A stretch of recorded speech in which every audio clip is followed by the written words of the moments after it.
Y llegó el momento de la columna de acá, su señoría, que ayer dijo, che, armé esto, fíjense si les gusta. Espectacular.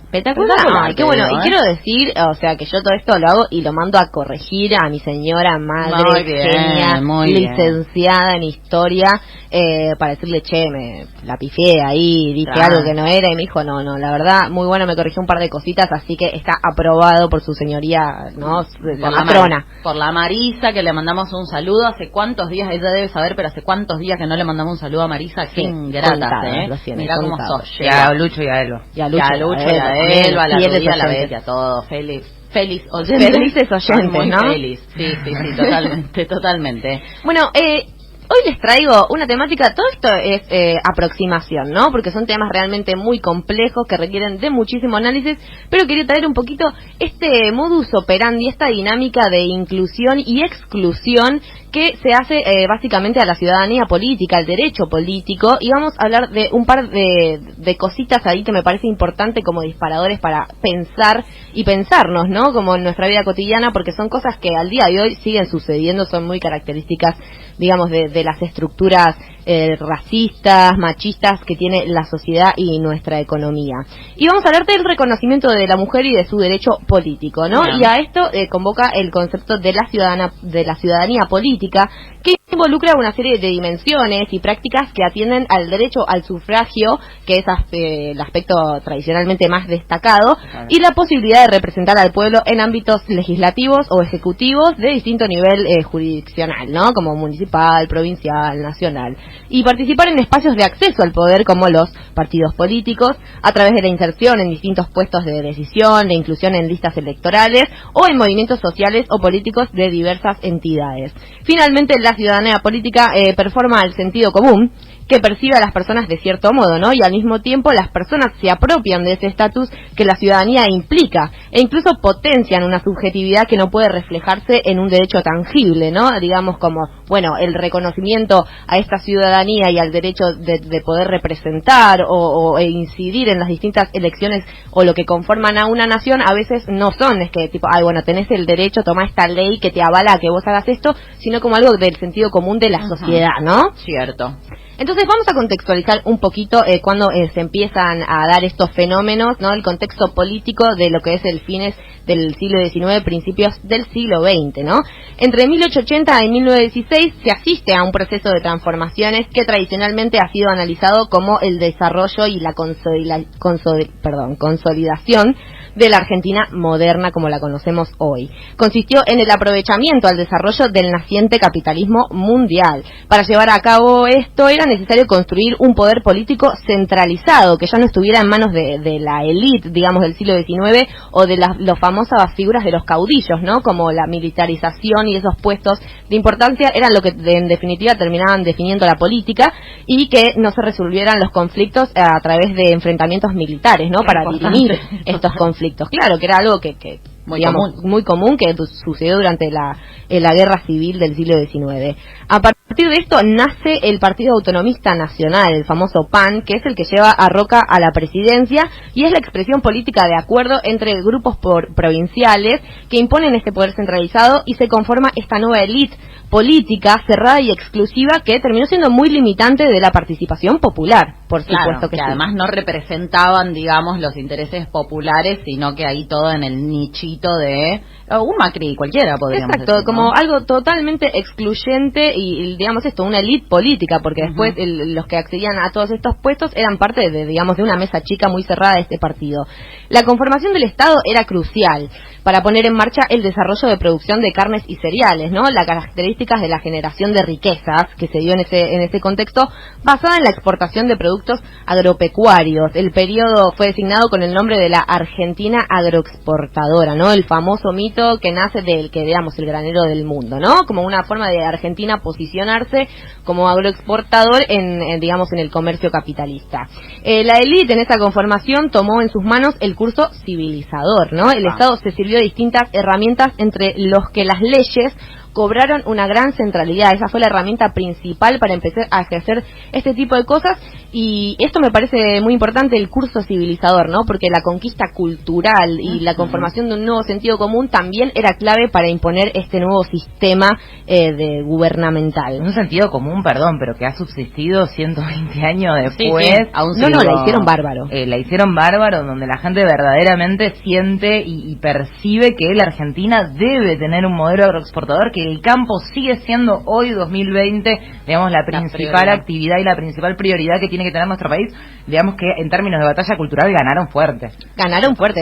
Y así como tenían que lograr este tipo de producción, ¿qué pasa? Necesitan accionar frente a eso. Y así es como comenzó la ocupación militar de tierras productivas, es decir, la tierra de los pueblos originarios, ¿no? Claro. Esas eran las tierras productivas, con la nefasta campaña del desierto de 1879, que desemboca en la privatización de la tierra para la producción agropecuaria y para el mercado inmobiliario, y muy importantes reformas políticas y económicas de la mano de un cambio cultural muy profundo. No nos olvidemos que estas tierras terminaron en mayoría de manos de terratenientes, ¿no? Sí. Como fueron privatizadas. Exacto. La europeización de las costumbres locales, demonizar la cultura local como bárbara y construir el ideal que los habitantes del país no eran aptos, digamos, para la civilización, ¿no? Lo que reforzaba el proyecto de la élite de repoblar el territorio nacional con inmigrantes, ¿no? Okay, con europeos, con gente como uno, exacto, querida, por favor, gente como uno. No nada de bárbaro. Mismo momento donde empezamos a ver eso mismo reflejado en la arquitectura, por ejemplo, de la Ciudad de Buenos Aires. También. Totalmente. Perdón, ahí tengo una cosita de operadora, porque estoy acá dijo, hola, quiero salir. Subime el volumen. Les cae la sorpresa, les pido mil disculpas. Bueno, y por último, la creación del mito racista del crisol de razas, ¿no? Esto fue muy importante para reforzar esta idea, ¿no? De la repoblación, de la necesidad de repoblar el territorio nacional, y que busca este mito del crisol homogeneizar la población, haciendo creer que la existencia de una raza argentina, ¿no? Como una única raza. Somos argentines, no somos afrodescendientes, no somos de los pueblos originarios, somos una raza argentina. Pero, superior. ¿Qué pasa? Esto solo termina fogoneando la discriminación y la invisibilización, ¿no? Claro. Esto ya empieza como un claro ejemplo del péndulo de la inclusión y exclusión, ¿no? El mito del crisol, al no excluir directamente a la diversidad, no decir vos no sos parte de esto, fuerza la asimilación como condición para participar de la vida social, ¿no? Es decir, te incluyo, te hago parte de esta raza argentina. Pero sacate el poncho ese y ponete este miriñaque. Claro, pero forzando a la vez que te asimiles a un sujeto político del cual, o sea, nunca vas a ser reconocido como tal. Claro, mira, me suena algo así como clase media, me resuena ahí en la cabeza. Exactamente, el día de hoy, vos sos parte de esto, pero en realidad no representás ningún tipo de valor, y esto termina sumando a la invisibilización, ¿no? De estos sectores que termina, aportando y atribuyendo a ese patrullaje cultural que comenzó a suceder en esa época. Totalmente. Una cosita, acá me trajo un poco a la mente esto de la palabra inclusión, ¿no? Porque la palabra inclusión es excluyente de por sí. O sea, hay un todo del que yo formo parte y que yo te incluyo como externo a vos. Quiere decir que de todas formas es un término discriminatorio el de la inclusión, porque implica la exclusión. Implica la exclusión, implica determinar, o sea, ponerte a vos fuera de este círculo, pero bueno, somos buenitos y te dejamos entrar, pero tenés que convertirte en un nosotros, no podés entrar vos como vos sos. Exacto, el concepto de la asimilación, te tenés que asimilar a esto, pero nunca vas a gozar de los mismos derechos y el mismo reconocimiento social. Ahí es donde se juega esto de la inclusión, convoca a la exclusión también, ¿no?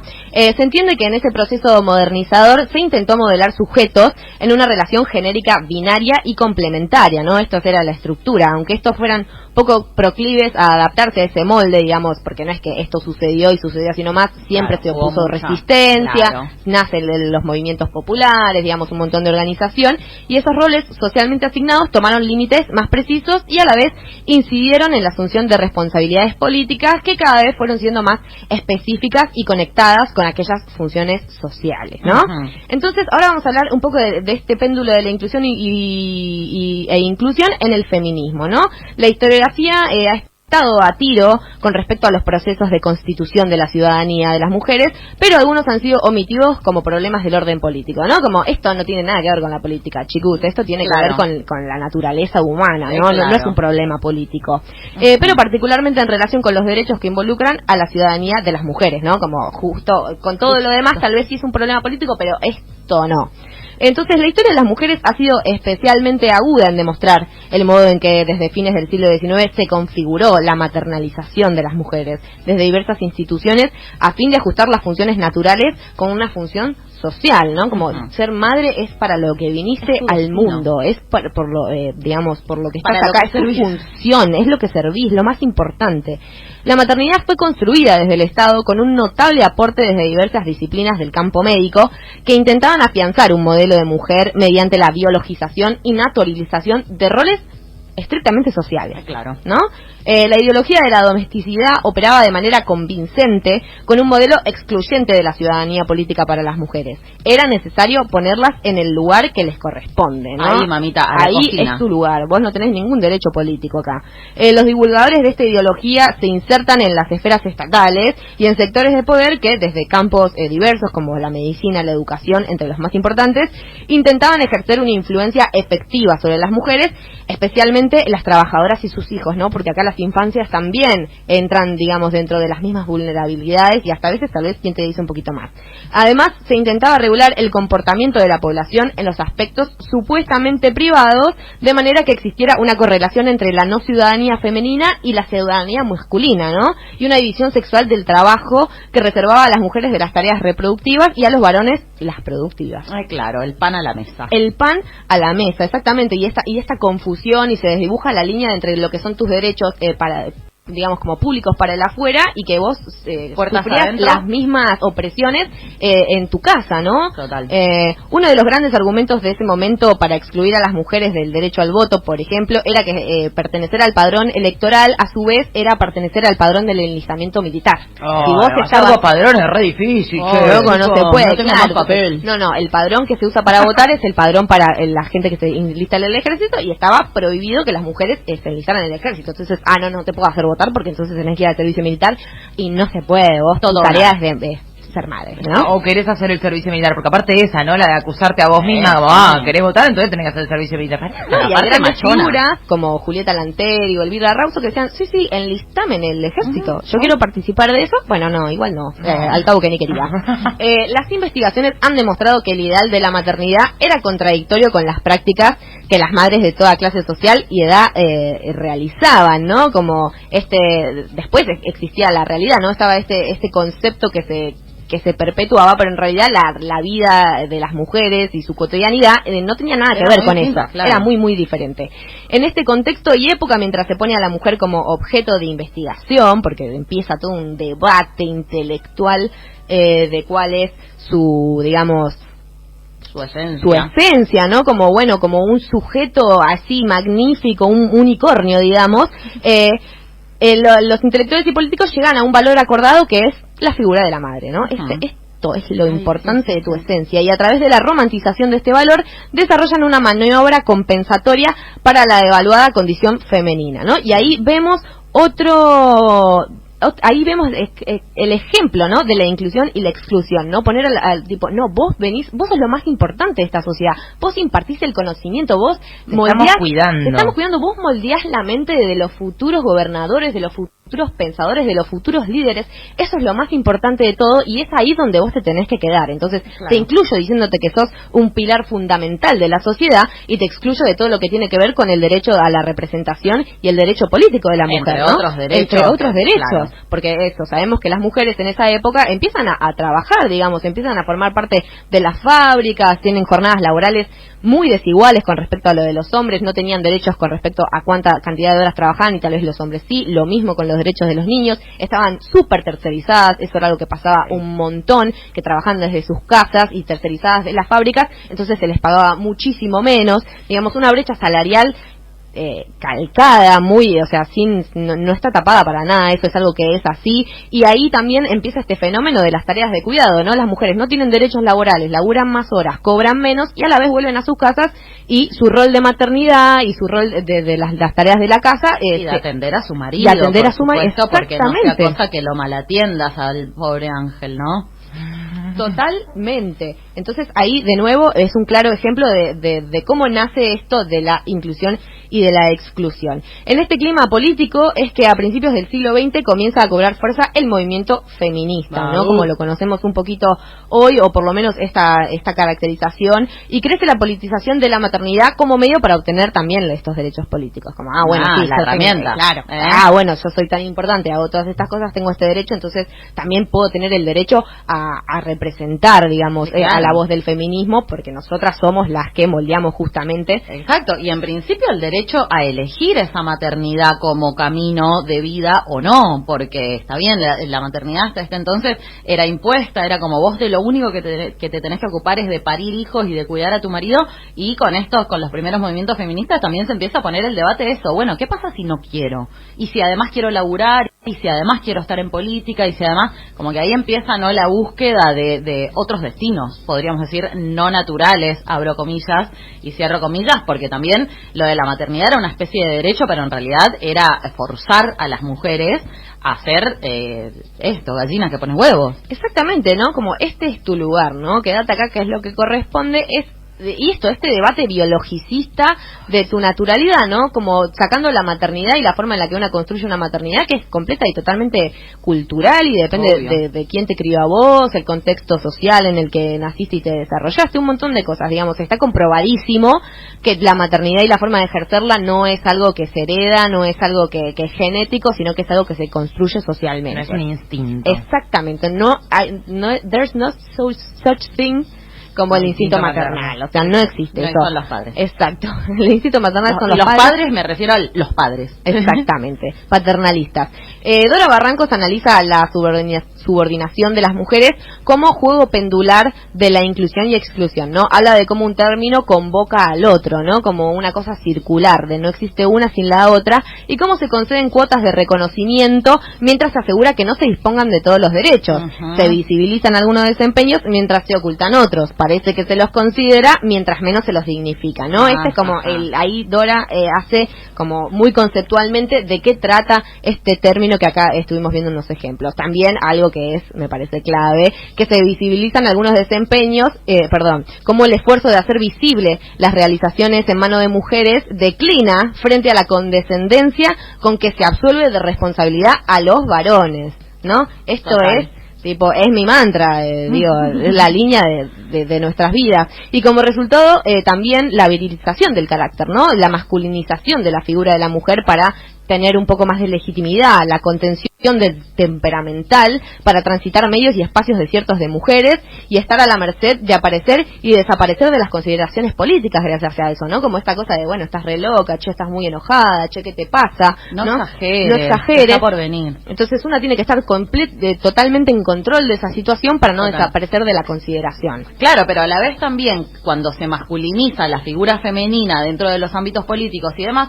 a la vez esa masculinización de la mujer deviene en un bullying de mira la machona, te querés ser un tipo, ¿qué te pasa? O sea, todo viene de la mano. Siempre que hay un derecho hay un bullying detrás, y es así, o sea, siglo XIX, principio del siglo XX, estamos en el año 2020 y estas cosas se siguen reproduciendo culturalmente porque nadie nace siendo nada, sino que son simplemente construcciones socioculturales que nos siguen sometiendo en un montón de sentidos, porque esto, como vos decías, todavía las mujeres estamos buscando conquistar algunos derechos y los celebramos y festejamos y decimos, che, qué capaz que somos, que nos van a aumentar el salario porque tuvimos que bancarnos ahí, que nos caen a trompadas un montón de tiempo, qué sé yo, y, bueno, pero encima que te doy este derecho, ahora me querés decir que además querés que esta otra cosa.